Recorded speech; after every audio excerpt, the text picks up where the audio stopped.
Hello, on the screen is a summary of what I will go over in this video. Make sure to watch to the end so you don't miss anything. Today I'm going to walk you through resizing your CANVA designs so they work perfectly on any platform. Step 1. Open your existing design in CANVA and locate the File menu at the top. Click on it and look for the Resize option.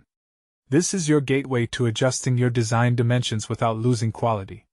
Step 2. Select your target platform from CANVA's preset list. They have Instagram, Facebook, TikTok, Pinterest, LinkedIn, YouTube, Twitter, and dozens more. Just click the platform you need and CANVA automatically adjusts the dimensions for you. Step 3. If your platform isn't listed, you can enter custom dimensions manually. Type in the exact width and height you need in pixels, and CANVA will scale your design accordingly. Step 4. Review your resized design to make sure all text and images still look good. Sometimes elements might shift, so adjust them if needed.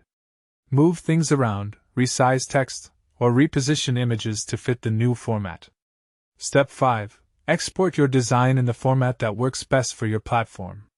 Download as PNG for transparency, JPG for smaller file sizes, or use CANVA's direct sharing feature to post straight to your social media accounts.